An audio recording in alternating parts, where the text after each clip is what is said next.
Bismillahirrahmanirrahim. Assalamualaikum warahmatullahi wabarakatuh.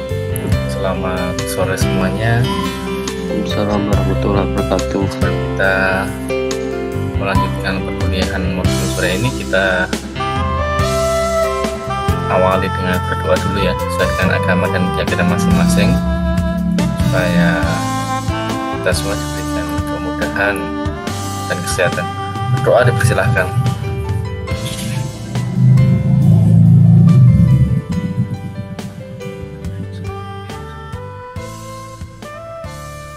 Baik, ini sudah kita bahas kemarin ya, terkait dengan sifat-sifat submodul, makna submodul itu apa, kemudian sifat submodul.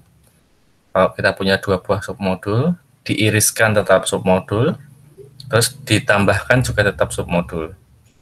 Diiriskan sudah jelas bagaimana, ditambahkan sudah kita bahas secara detail kemarin, apa maksud penambahan dua himpunan itu seperti apa sudah kemarin. Nah itu, ini penting, jadi irisan dua submodul menjadi submodul dan jumlahan dua submodul menjadi submodul. Kemudian itu tadi akibatnya dilema 135 ini, kalau kita punya submodul-submodul yang banyak, tidak hanya dua, bahkan mungkin semua submodul di M kita kumpulkan gitu ya, kita iriskan semuanya, maka irisan semua submodul itu tetap merupakan submodul. Dan ini jumlahan semua submodul juga tetap merupakan submodul. Itu ya. Nah, itu nanti akan digunakan untuk membahas ini, submodul yang dibangun oleh suatu himpunan. Jadi pekan yang lalu saya sudah sedikit mengilustrasikan. Jadi kalau kita punya modul M gitu ya, kita punya modul M, kemudian kita punya sembarang himpunan di dalam M. Kemarin sudah kita bahas, semoga Anda nggak lupa, sembarang himpunan tuh sudah pasti menjadi submodul atau belum kemarin? Ya ingat? Belum ya Pak? Belum ya, jadi sembarang subhimpunan atau sembarang himpunan bagian di dalam modul M itu belum tentu menjadi submodul. Dia akan menjadi submodul jika apa kemarin masih ingat? Halo? Anda masih ingat? Subhimpunan, katakanlah X ini ya, ini X itu kan subhimpunan di dalam M. Dia akan menjadi submodul jika apa? Ada modul kanan dan modul kiri ya Pak? Atau gimana Pak? Ya, jika dia menjadi modul dengan operasi yang sama dan atas ring yang sama gitu. Jadi itu di X itu, X sembarang subhimpunan di dalam M akan menjadi submodul jika dia merupakan modul juga. Artinya dia juga X itu harus memenuhi semua sifat modul juga untuk dia bisa dikatakan sebagai submodul. Tapi kalau membuktikan modul kan panjang. Makanya kemarin bisa kita sederhanakan menjadi ini kemarin. Kalau X atau S atau apapun itu dia di dalam M gitu ya. Jadi dia S itu adalah subhimpunan atau himpunan bagian di dalam modul M. Dia kita sebut sebagai submodul dari M. Itu tidak perlu kita buktikan dia memenuhi semua sifat modul terlalu panjang. Kita cukup bisa menyingkat atau menyederhanakan aksiomanya menjadi dua ini. Jadi kalau S itu sudah di dalam modul M, asal dia memenuhi sifat dua ini, S1 min S2 elemen S untuk setiap S1 S2 elemen S, untuk setiap R elemen ring R, untuk setiap S elemen S besar, R kali S di dalam S. Ini sudah kita bahas kemarin juga ya. Asal dia memenuhi ini, dia merupakan submodul. Buka lagi yang catatan pertemuan sebelumnya kalau lupa.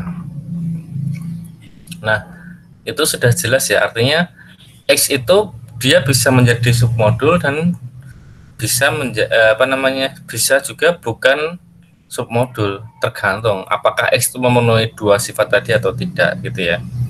Nah, kalau X itu bukan submodul gitu, seandainya X itu bukan submodul, kita bisa kita bisa mencari gitu kira-kira. Kita bisa mencari submodul yang memuat X, submodul terkecil yang memuat X. Artinya X memang bukan submodul, tapi kita bisa mencari submodul terkecil yang memuat X. Tahu nggak alur berpikirnya? Anda paham nggak? Halo?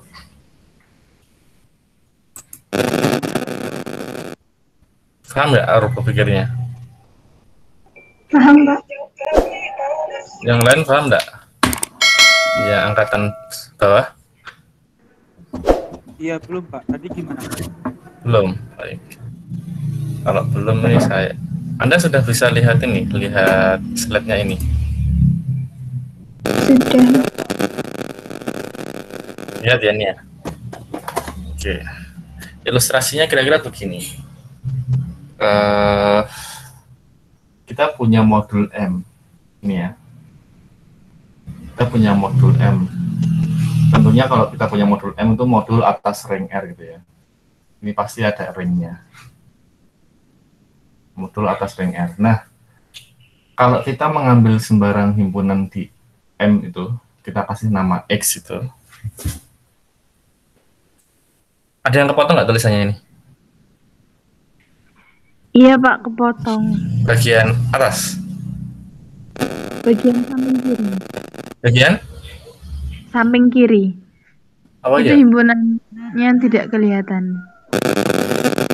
Masa sih? Yang lain kepotong semuanya? Oh ya, yang bagian tulisan M itu, Pak. Oh, bagian ini ke sini kepotong. Iya, yang atas.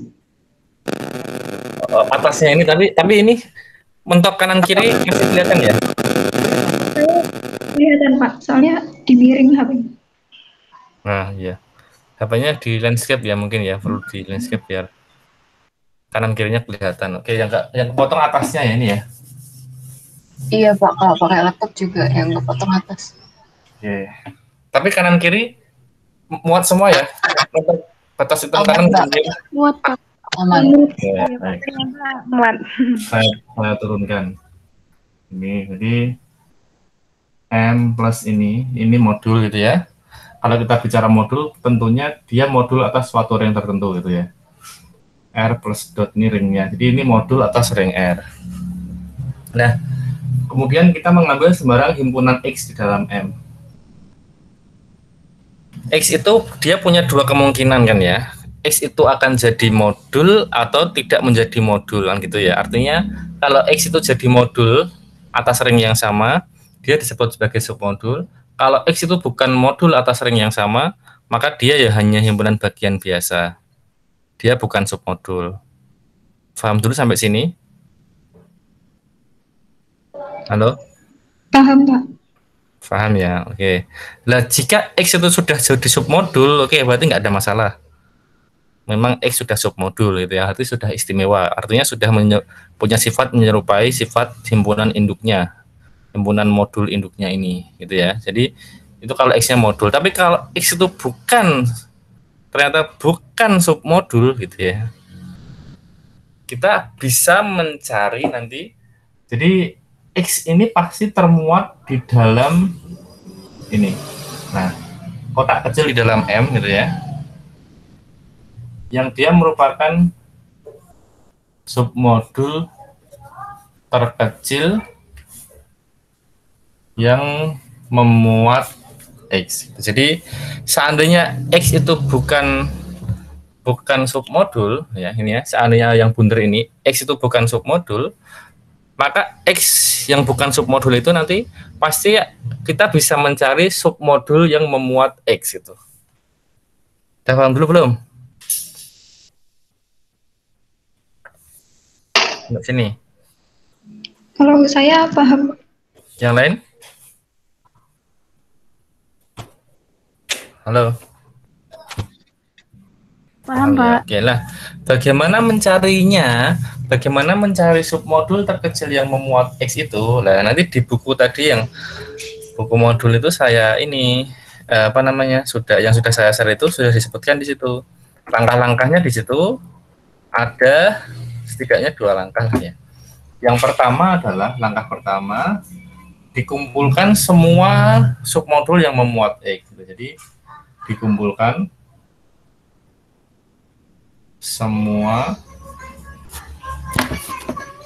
submodul yang memuat X. Pak, maksudnya apa dikumpulkan semua submodul yang memuat X itu? Maksudnya submodul yang memuat X itu mungkin tidak hanya satu gitu loh. Mungkin ada banyak submodul. Jadi mungkin dia adalah S1 gitu ya. Mungkin dia termuat di submodul S2, nanti ada lagi submodul S3 gitu ya, dan seterusnya. Jadi semua SI itu yang memuat X dikumpulkan semua. Itu maksudnya. Dan tentunya setidaknya akan ada satu modul yang memuat dirinya, yaitu M itu sendiri gitu kan ya. Kalau X itu adalah himpunan bagian di dalam M, minimal M itu sendiri adalah memuat X gitu. Jadi nanti diberi nama ini nanti istilahnya apa nih, S cantik gitu ya. S cantik X itu adalah himpunan semua submodul yang memuat X. Itu isinya kira-kira nanti ada M itu sendiri, modul M itu sendiri pasti dia memuat X gitu ya.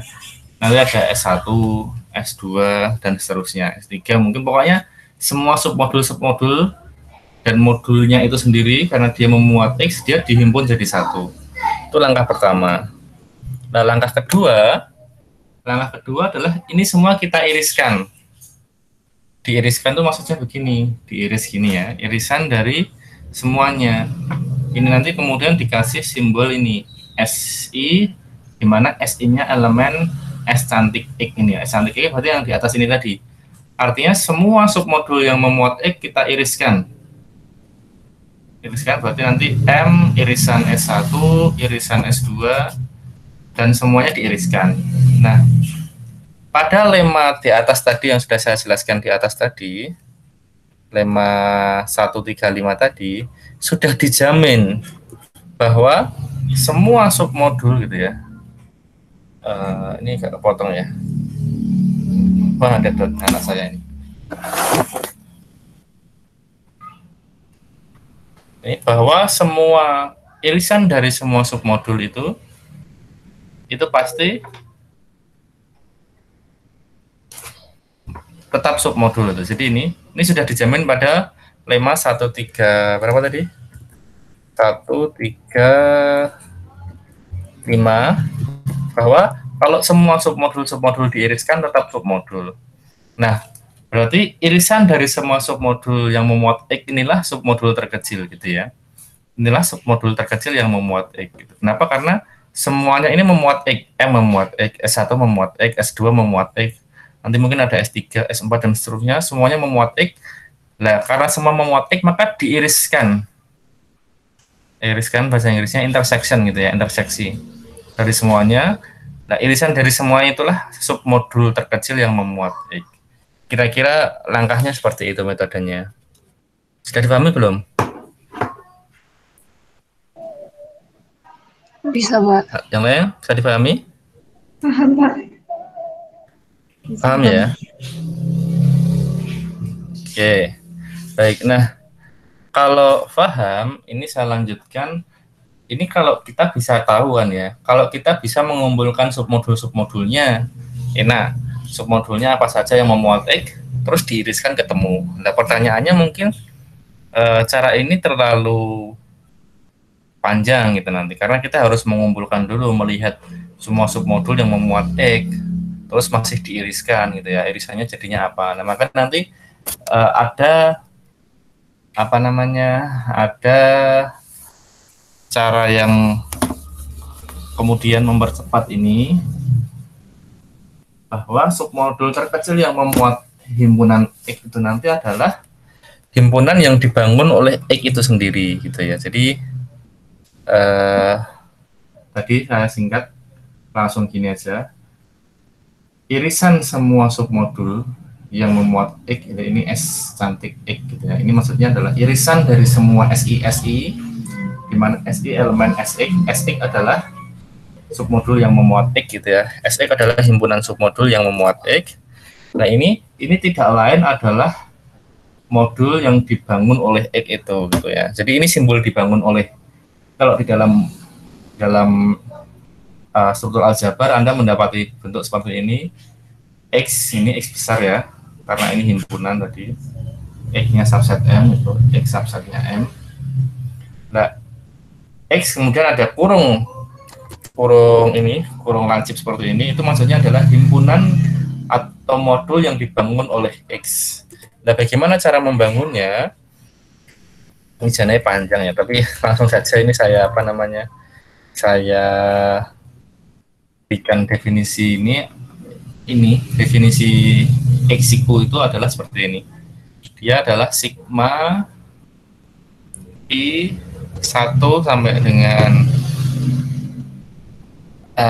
N gitu ya, 1 sampai dengan N. Ini RI XI gitu ya, di mana RI-nya adalah elemen ring R dan XI-nya adalah elemen himpunan X itu. Jadi yang dimaksud dengan himpunan yang dibangun oleh modul yang dibangun oleh himpunan X nanti isinya ini. Jadi kita nggak perlu kemudian mencari semua submodul yang termuat di SX gitu ya, terus diiriskan karena prosesnya lama. Kita cukup bisa mencari irisan semua submodul itu dengan cara ini aja. Jadi ini sudah pasti, ini modul yang dibangun oleh X ini, yang definisinya seperti ini nanti himpunannya, ini pasti juga merupakan ini, irisan semua submodul yang memuat X itu. Jadi ini penting untuk diingat definisi himpunan ini, submodul yang dibangun oleh X seperti ini. Dalam teorema 141 ya, di bawah itu juga sudah diberikan sifatnya, itu diberikan modul M atas ring R serta himpunan X-nya adalah subset dari M gitu. Jadi nanti jika SX ini adalah himpunan semua submodul yang memuat X gitu ya. Jika S cantik X itu adalah himpunan semua submodul yang memuat X gitu, maka diperoleh ini irisan dari semua submodul yang memuat X adalah ini modul yang dibangun oleh X itu sendiri dengan cara seperti ini. Mungkin sedikit ilustrasi saja untuk contohnya ini. Contoh langsung saja ya. Kalau kita punya misalkan modulnya adalah modulnya misalkan modul Z. Modul bilangan bulat gitu ya. Modul bilangan bulat sebagai Z modul. Sebagai Z modul itu maksudnya ringnya juga ring Z. Ring bilangan bulat Z. Jadi modulnya, grupnya bilangan bulat, ringnya ini juga, skalarnya ini juga ring bilangan bulat. Nah, kemudian kita mengambil X di dalamnya. X di dalamnya ini adalah 2, 4, 6. Saya tanya sekarang, kalau kita ambil X sama dengan 2, 4, 6, X itu kan subhimpunan di dalam Z, betul apa enggak? Ini 2, 4, 6 ini subhimpunan di dalam Z, betul nggak? Betul. Betul, Pak. Betul ya. Tapi pertanyaannya, apakah X ini menjadi submodul apa enggak? X ini menjadi submodul apa enggak? Dia subhimpunan saja apa dia sekaligus submodul? Subhimpunan aja. Cuma subhimpunan. Kenapa?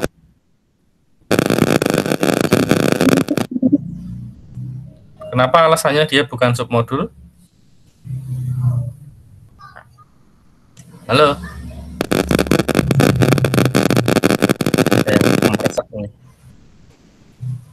Mungkin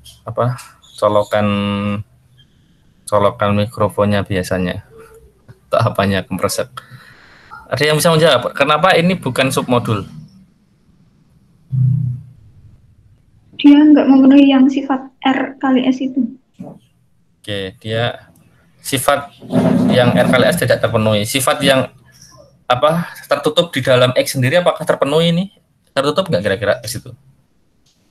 Nggak tertutup, Pak.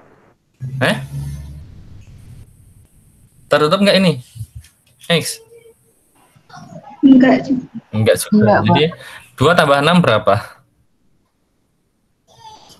8. 8. 8. 8 nggak masuk kan ke dalam X itu. Iya, Pak. Nah, jadi di dalam internal himpunan X itu sendiri dia sudah bukan submodul. Dia nggak tertutup.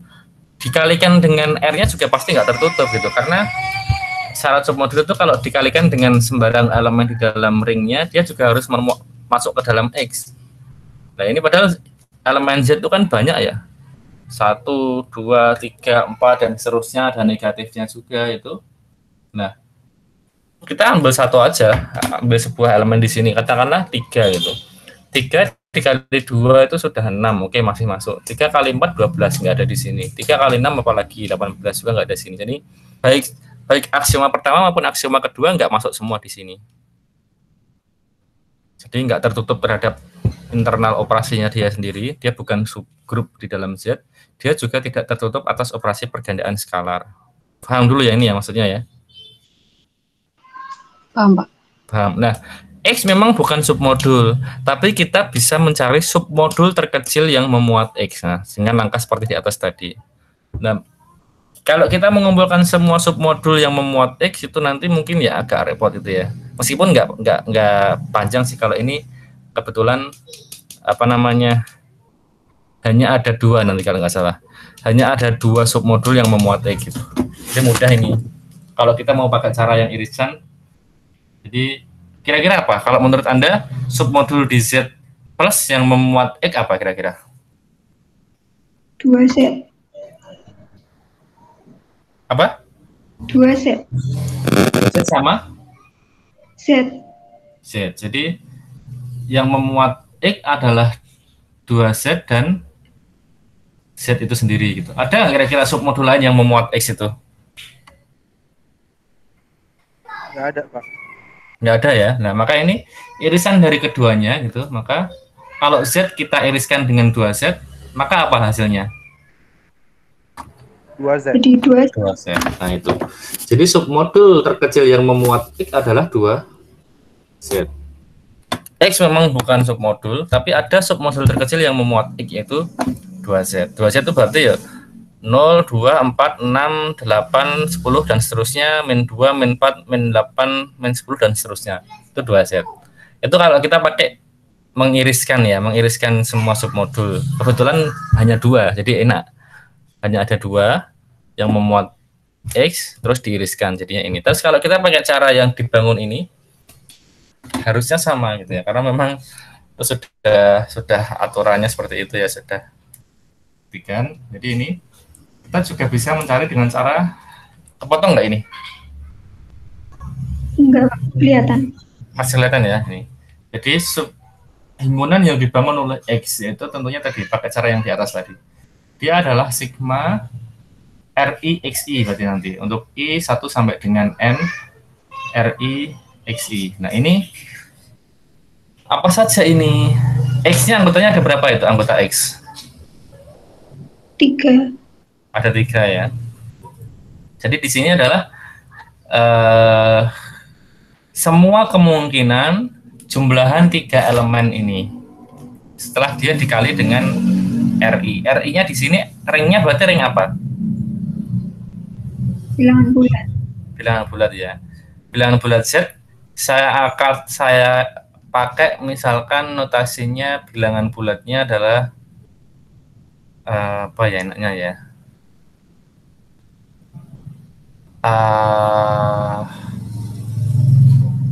A kecil gitu aja lah ya. M aja. Saya M nanti sudah kepakai pokoknya modul ya. Notasinya pakai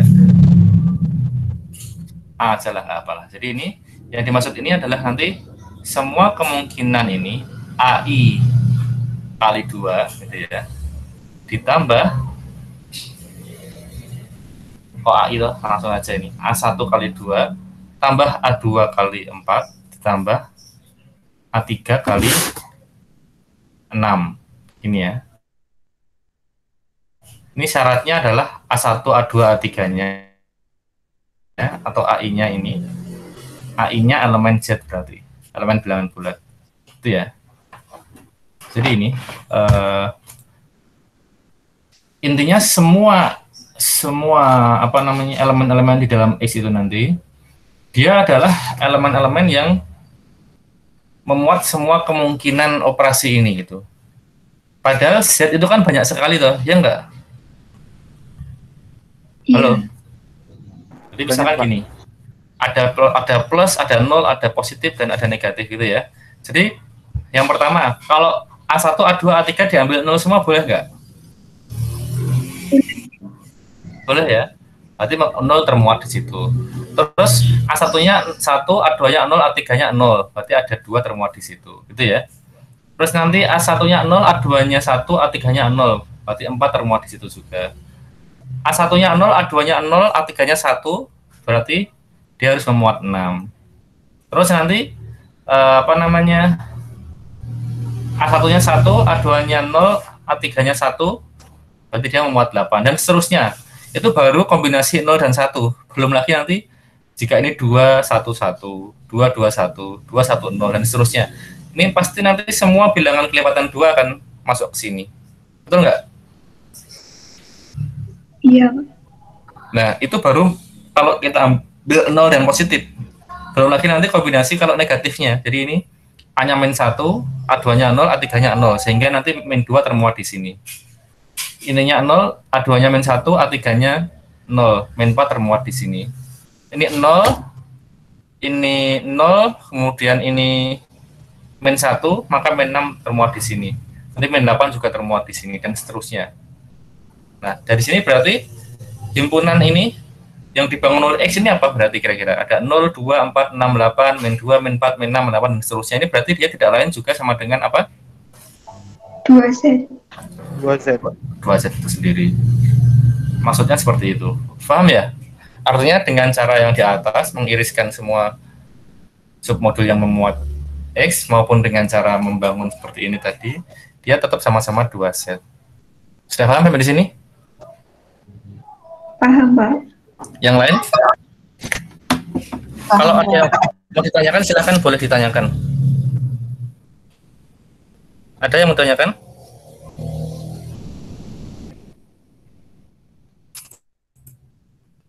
Belum ada ya?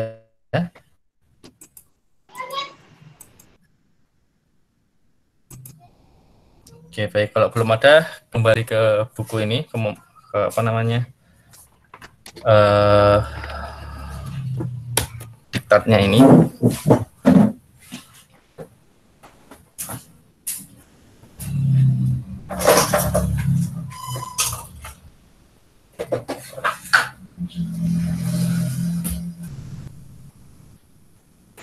Jadi contohnya ini tadi, saya mengambil contoh 143 ini tadi ya, yang saya jelaskan di whiteboard tadi. Diiriskan 2Z, irisan Z ya 2Z itu sendiri. Atau kalau dengan cara yang dibangun oleh X tadi juga sama, hasilnya toh juga sama dengan 2Z. Itu kira-kira. Kemudian ini, nah perhatikan definisi 144. Jika modul M gitu ya, modul M atas ring R, dia memuat sebuah elemen A gitu ya. Jadi A-nya di dalam M. Maka nanti kalau kita bisa menemukan bilangan A, satu bilangan A yang ternyata M itu bisa dibangun oleh satu bilangan A, maka M itu disebut dengan modul siklik. Kok bilangan atau elemen, nah ini nggak harus bilangan ya. Modul itu bisa nanti bisa bilangan, bisa vektor, bisa matriks. Intinya kalau modul M itu bisa dibangun oleh satu elemen di dalam M, atau dinyatakan seperti ini, berarti M sama dengan A kurung lansip ini, maksudnya A-nya membangun M, maka M itu disebut modul siklik. Ada gambaran nggak ini? Ini sayangnya yang mahasiswa semester 4 belum sampai ke grup siklik. Jadi kira-kira caranya seperti di grup siklik gitu ya. Yang di whiteboard bisa saya hapus? Bisa, Pak. Nah, gini, kita sambil tebak-tebakan. Kira-kira Z, modul Z yang dipakai contoh ini tadi, Z plus sebagai Z modul itu dia kira-kira modul siklik atau bukan ya? Dia bisa dibangun oleh sebuah elemen atau tidak ya kira-kira ya?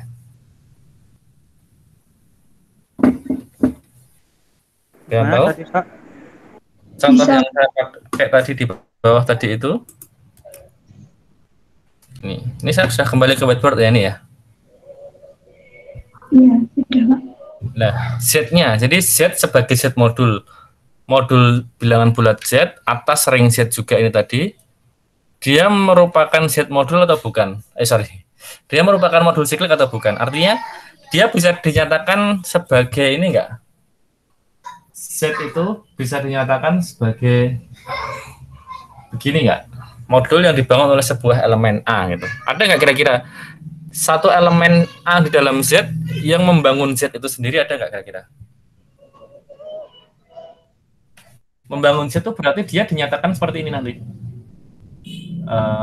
Berarti kan membangun tadi kan begini ya definisinya ya. I sama dengan 1 sampai N. 1 sampai dengan N RI XI gitu. X itu elemennya, elemen di dalam himpunan X. Karena himpunan X itu hanya satu, berarti dia nggak jadi sigma. Dia cukup menjadi ini berarti nanti RI kali A, gitu ya. Dia cukup langsung RI kali A, di mana RI ini elemen dari ringnya. Kalau Z sebagai Z modul berarti ini berarti menjadi RIA, di mana RI-nya bilangan bulat, gitu. Nah, kira-kira ada nggak A di dalam bilangan bulat yang dia bisa menyusun semua elemen bilangan bulat? Ada nggak? Ada, Pak. Apa, Mbak? 1. 1 ya. Jadi ini A-nya ada ini, yaitu 1. Kenapa 1? Karena ini 1, berarti A-nya diganti 1, nanti kita punya ini berarti RI kali 1, di mana RI elemen bilangan bulat. RI kali 1 ya RI itu sendiri kan. Berarti RI di mana RI elemen himpunan bilangan bulat. Nah, ini tidak lain juga bilangan bulat kan? Iya nggak? RI syaratnya RI elemen himpunan bilangan bulat. Berarti kan ini tidak lain himpunan bilangan bulat itu sendiri. Paham nggak Anda? Yang lain? Selain yang jawab tadi. Yang mahasiswa baru paham nggak? Mahasiswa baru lagi. Yang angkatan bawah maksudnya. Hanya 1 ya, Pak ya? Atau ada bilangan Gimana? lain juga? Hanya 1 ya, Pak ya? Atau ada bilangan lain juga? Apanya, Mas? Agak jelas.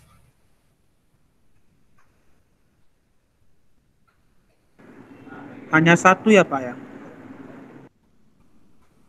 Iya, makanya ini kalau dia bisa dibangun oleh 1 gitu, dia menjadi modul siklik, Mas. Makanya Z ini dia modul siklik gitu. Jadi maka dia disebut sebagai modul siklik gitu. Jadi itu istimewanya, karena kalau dibangun oleh lebih dari 1 malah bukan istimewa gitu. Jadi kalau pembangunnya lebih dari 1 itu biasa aja. Contohnya tadi ini 2Z tadi bisa dibangun oleh 2, 4, 6 gitu ya. Meskipun ini Z itu juga bisa dibangun dengan cara lain, Mas. Jadi tidak tunggal. Jadi Z itu juga bisa dibangun dengan cara misalkan 1, 2, 3 itu juga boleh. Jadi Z itu dibangun oleh 1, 2, 3 juga bisa. Nanti dengan cara yang sama seperti bawah ini tadi, dia membangun Z juga. Tapi ini terlalu ramai, terlalu kebanyakan. Ini bisa dipersingkat sebenarnya. Jadi tidak harus dibangun oleh 3 elemen. Atau 2 elemen ini juga, 1, 2 ini juga membangun Z sebenarnya. Itu ya. Atau bahkan 2, 3 itu juga membangun Z. 2, 3 juga membangun Z. Tapi kan ini dibangun dengan elemen yang tidak tunggal. Tapi kalau dibangun dengan elemen tunggal seperti ini, baru dia disebut sebagai modul siklik gitu maksud. Paham nggak?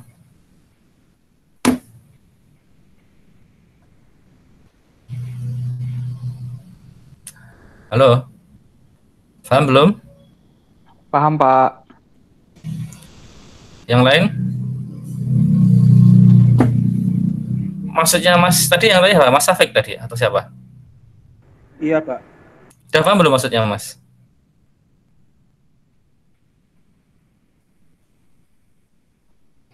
Sudah paham belum, Mas?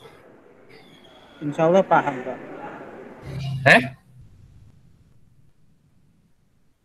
Paham Insya ya? Allah paham, Pak. Insya Allah. Jadi itu intinya gini, suatu modul itu dia tidak hanya dibangun oleh satu elemen gitu ya. Dia bisa dibangun oleh banyak elemen. Nanti contohnya Z itu sendiri.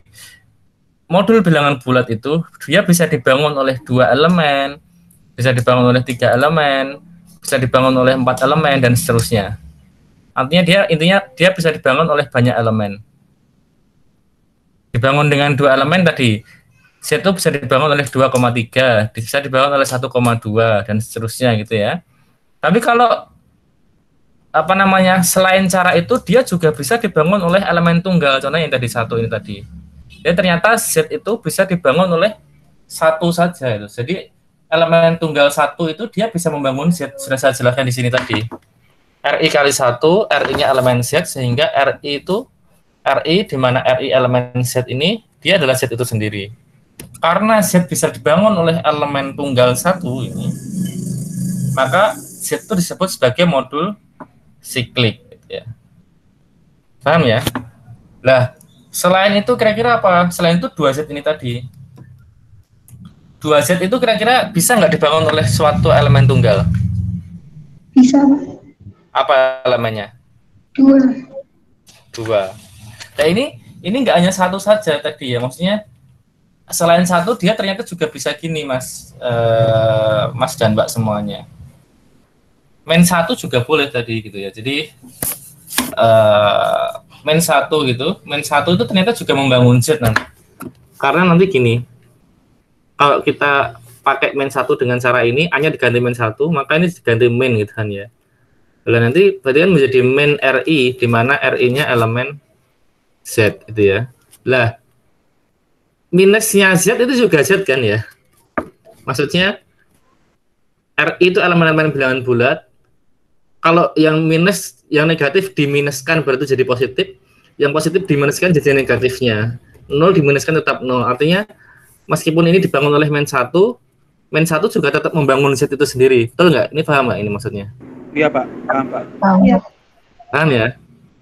Jadi selain 1 juga main 1. Jadi boleh dibangun oleh 1 juga bisa, dibangun oleh main 1 juga bisa. Jadi Z itu modul siklik. Dan tadi kemudian pertanyaan berikutnya adalah apakah 2Z itu modul siklik? Iya gitu, karena 2Z itu ternyata bisa dibangun oleh 2 saja gitu. Jadi nanti kalau kita punya ini himpunan yang dibangun oleh 2 gitu ya.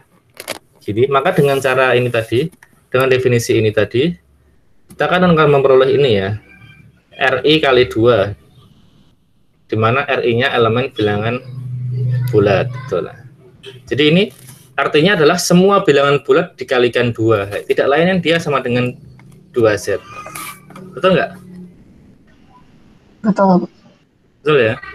Jadi ini tadi 2Z ini tadi 246 tadi juga membangun 2Z. Jadi 246 secara bersama-sama tadi mereka juga membangun 2Z. Tapi ternyata kita bisa lebih menyederhanakan 246 ini. Tidak harus 246. Kita ambil 1 saja, 2 itu aja. Dia sudah cukup 2 ini untuk membangun 2Z. Karena definisi 2 membangun ini tadi, himpunan yang dibangun oleh 2 itu definisinya ini RI kali 2, di mana RI-nya elemen Z gitu ya. Elemen bilangan bulat Z, maka ini tidak lain adalah 2Z. Paham? Berarti 2Z juga merupakan bisa sebagai modul dia disebut sebagai modul siklik, sebagai submodul dia disebut sebagai submodul siklik. Paham nggak maksudnya ini?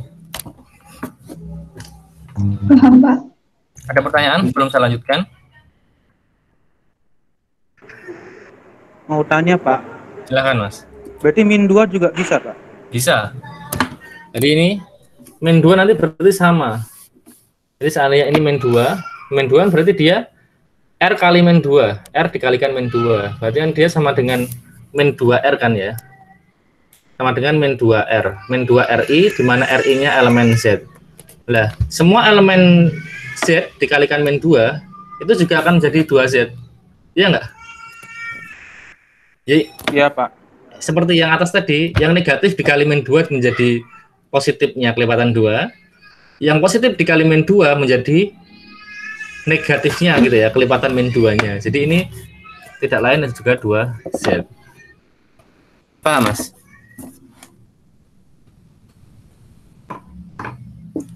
Paham? Berarti kalau ditanya pembangun dari Z itu berarti jawabannya yang itu ya Pak ya, yang elemen min 2RI itu ya Pak ya, atau elemen min RI itu Pak, atau gimana Pak?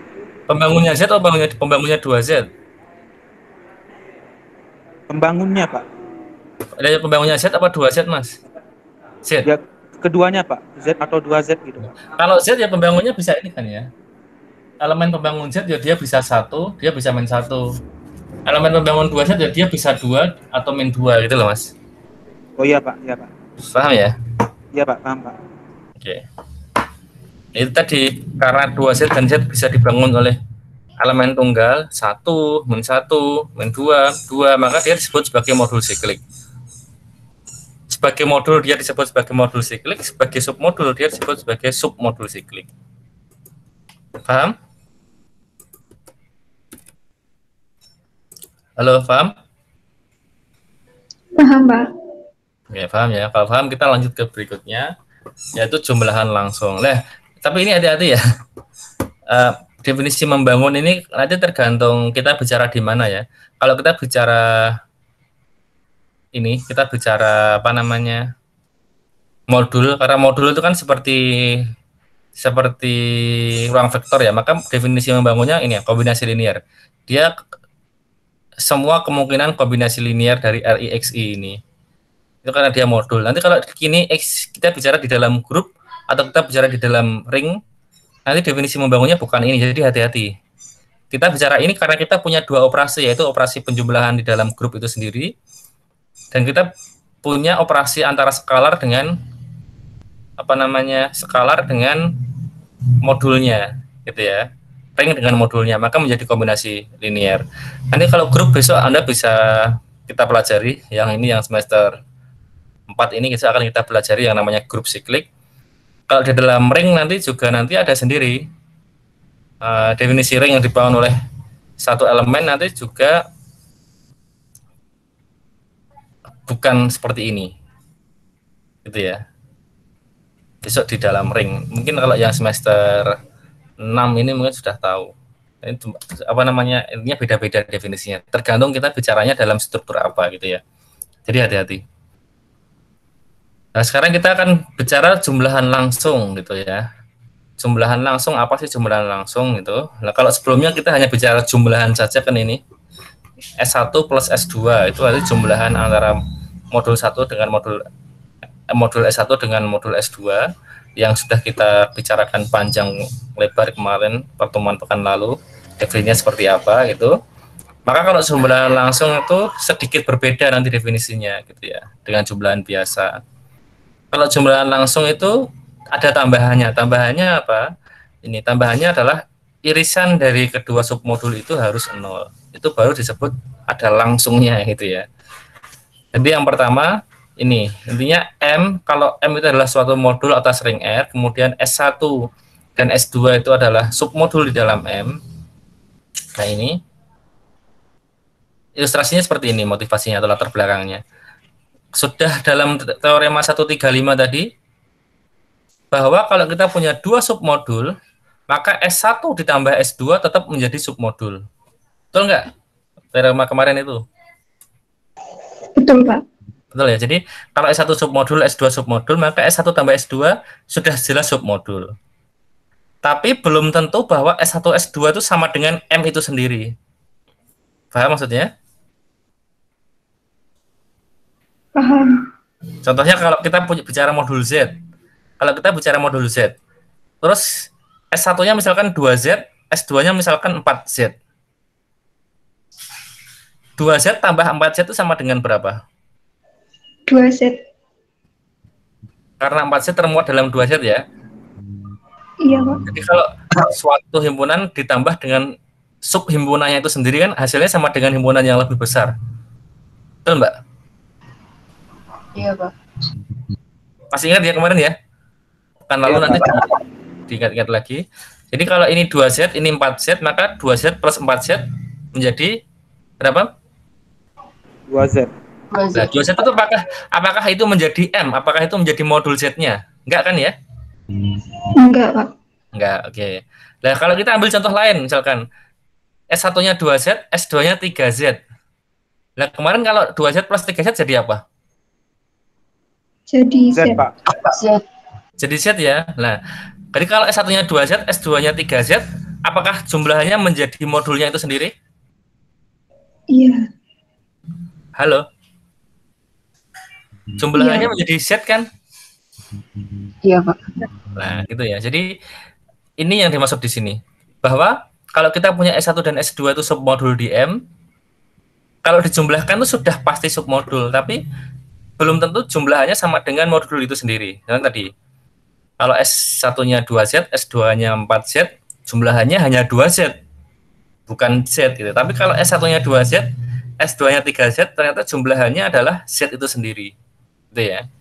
Nah, terus kalau berikutnya, kalau 2Z dan 3Z itu diiriskan, irisannya apa?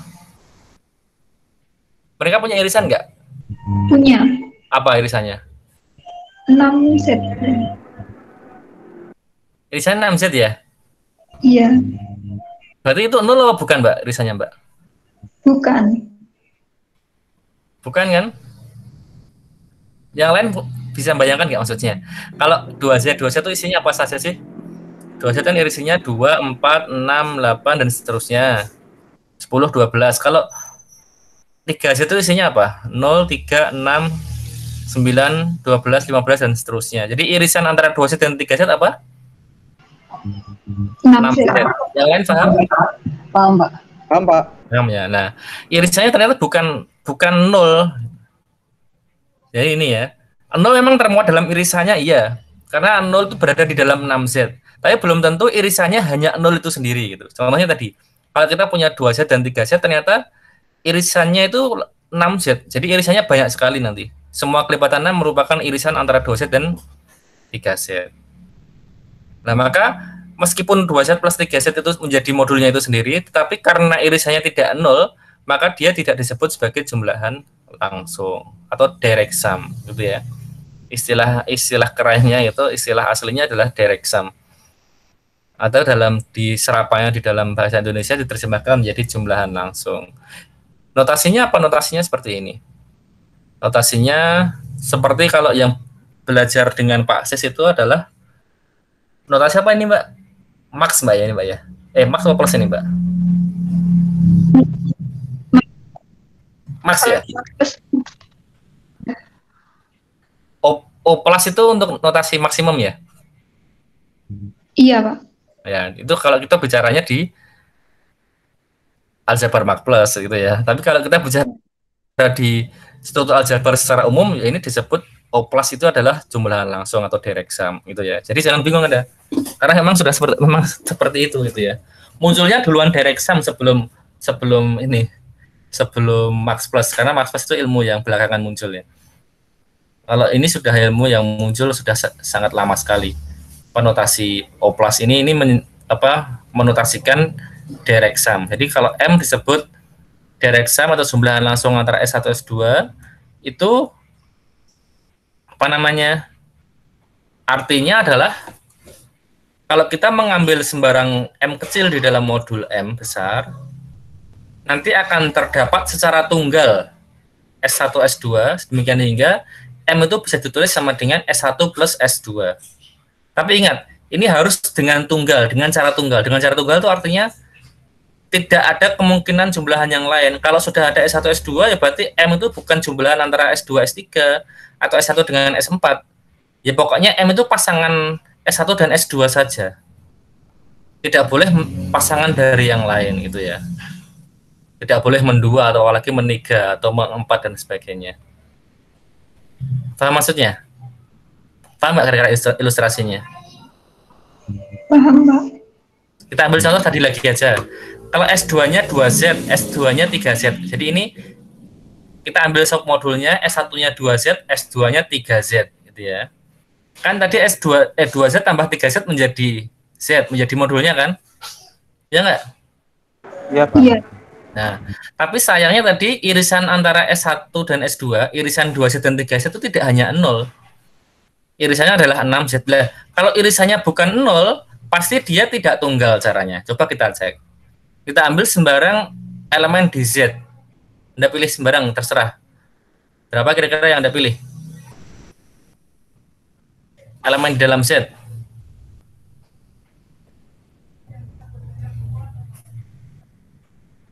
Mas Yais, pilih Mas. Sembarang bilangan di dalam Z. 1 Pak. 1, oke. 1 ya. 1 pasti karena M itu adalah jumlahan antara S1 dan S2, jadi ya. Karena Z tadi, bilangan bulat itu adalah jumlahan dari 2Z dan 3Z, pasti 1 itu bisa kita nyatakan sebagai S1 plus S2, di mana S1-nya elemen 2Z, S2-nya elemen 3Z. Berapa Mas kira-kira Mas? 1 itu?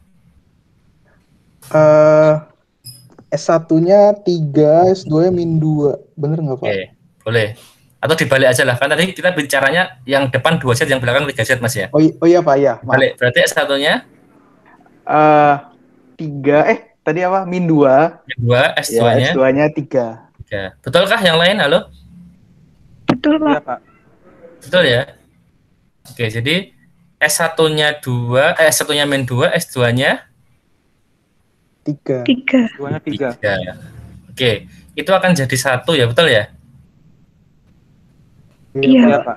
Oke, jadi -2 elemen di 2Z, 3 elemen di 6Z. 3Z. 3Z tadi, Pak. 3Z ya. Ada nggak cara lain kira-kira? Ada Pak. Berapa Mas? Yang S1-nya itu -8, S2-nya 9. Oke, bisa ya? Iya. S1-nya -8. -8 elemen 2Z ya? Betul Iya, nggak? Pak. Iya Pak. 9 elemen 3Z? Iya. Ya. Ada cara lain lagi misalkan, yang ini yang positif. Ini yang 4. 4 elemen 2Z nggak? Iya. Iya. Ini -3. Sama. Iya, Pak. Sama -3 betul ya? Iya, Pak. 4 sama -3. 4 elemen 2Z, -3 elemen 3Z. Jadi ternyata 1 itu bisa dinyatakan secara banyak itu. Jadi tidak tunggal. Artinya dia bisa dinyatakan sebagai jumlahan dari sebuah elemen di 2Z ditambah sebuah elemen di 3Z. Tapi pasangannya banyak sekali tadi. Bisa -8 dan 9, bisa -2 dan 3, bisa 4 dan -3, dan yang lain-lain nanti mungkin banyak sekali kemungkinannya. Paham maksudnya?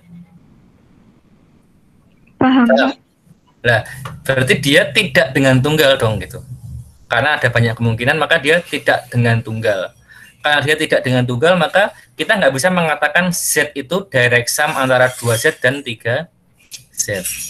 Kita hanya bisa mengatakan Z itu adalah sum saja, jumlahan saja. Jumlahan antara 2Z dan 3Z, tanpa O, jadi hanya plus saja. 2Z plus 3Z, bukan O plus. Sudah paham di sini?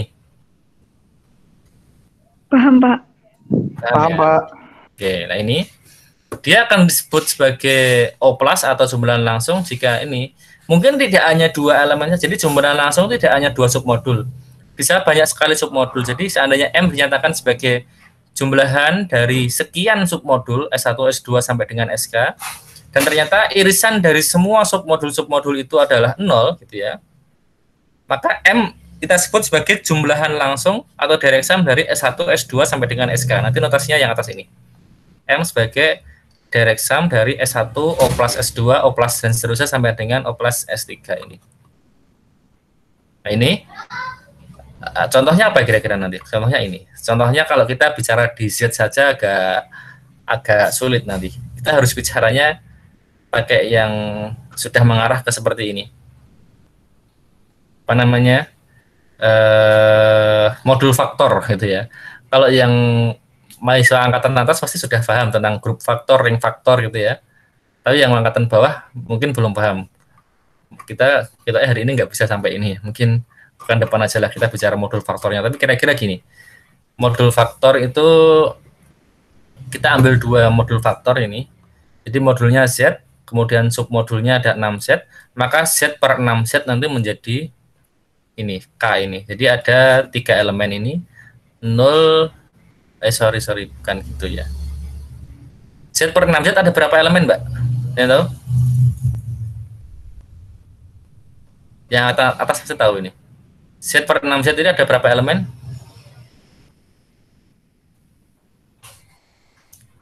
Halo? Lupa? Ini seperti di grup faktor itu, Mbak, grup quotient atau ring quotient itu loh.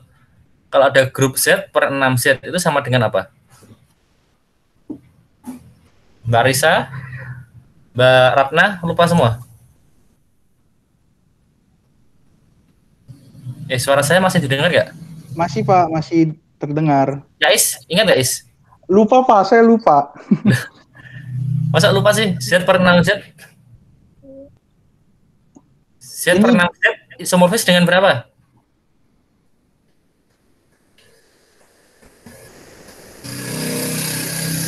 Isomorfis dengan Z6 toh, ya enggak? Masa semua angkatan atas lupa semua ini?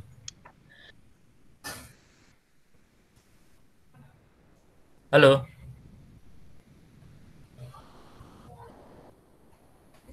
Nggak ada yang ingat satupun? Oke lah. Suara saya masuk nggak sih? Ya Istok yang dengar suara saya ya? Masuk Pak, masih masuk Pak. Tapi saya lupa. Kurang tahu Pak. Masih lengkap padahal. Ratna, Osma, Siti Osma, Risa, halo? Masih dengar suara saya? Dengar Pak. Dengar orang jawab loh. Ditakoni orang jawab loh. Saya dengar Mbak kali. Kamu juga lupa? Lupa Pak. Wah lah. Lupa Pak. Fones yang jipok ini ya. Apalagi yang ambil kapselnya aljabar, wah repot ini. Z per 6Z itu dia isomorfis dengan Z6. Jadi ini dia nanti elemennya ada sebanyak 6, yaitu 0, 1, 2, 3, 4, 5 itu loh. Dia menjadi seperti himpunan modul 5 itu. Maka elemennya ada 6 lah. Ya apa aja itu? Yaitu 0, 1, 2, 3, 4, 5. Nah, kita bisa mengambil 2 submodul di situ, yaitu ini K elemennya 0, 2, dan 4, dan H elemennya 0 dan 3. Nah, K dan H ini ternyata irisannya adalah 0. Antara K dan H ini irisannya hanya 0 ini, 0%. Nah, ternyata nanti Z per 6Z itu dia merupakan jumlahan dari K plus H dan irisannya 0. Berarti dia merupakan jumlahan langsung. Gitu. Jadi Z per 6Z jumlahan langsung dari K plus H. Nah, karena sudah lupa maka saya menjelaskan modul faktornya nanti mungkin juga akan repot gitu ya. Biar nggak repot, nanti saya kirimi video aja di Classroom tentang apa yang dimaksud sebagai ring faktor gitu ya. Biar Anda belajar lagi. Karena nanti kita ini mirip-mirip seperti ring faktor gitu. Meskipun agak sedikit berbeda, tapi modul faktor itu ya mirip dengan grup faktor, ring faktor, dan sebagainya itu. Atau grup quotient, ring quotient itu loh. Ring hasil bagi, grup hasil bagi. Jadi namanya banyak sih. Ada yang pakai istilah ring quotient, ring faktor, ring hasil bagi gitu kan. Jadi masing-masing ini apa namanya literasi, masing-masing referensi nanti pakai istilah yang berbeda-beda. Tapi intinya maksudnya sama. Nah, Anda nanti belajar dulu lagi lah apa yang dimaksud grup faktor, apa yang dimaksud ring faktor, biar kita besok lebih mudah menjelaskan modul faktor ini. Itu ya. Nah, tadi melanjutkan tadi, seandainya M itu adalah jumlahan langsung atau direct sum dari K dan H, maka K itu disebut komplement pada M, ya. Jika dan hanya jika terdapat H di M sehingga memenuhi ini. Jadi kalau M itu merupakan jumlahan langsung dari K dan H, maka ya K masing-masing baik K maupun H-nya itu kita sebut sebagai komplement pada M. Kenapa komplement pada M? Karena kalau K kita bicara K, kita menemukan H-nya, kita bicara H ya berarti kita menemukan pasangannya yaitu K-nya, gitu ya. Tipe 2 dibolak-balik. Artinya masing-masing yaitu entah itu K, entah itu H, dia kita sebut sebagai komplement pada modul M. Jadi kalau di sini ini berarti pada modul Z per 6Z ini K-nya ini ya kita sebut sebagai komplement pada Z per 6Z, H-nya juga kita sebut sebagai komplement pada Z per 6Z. Sampai di sini dulu, ada pertanyaan?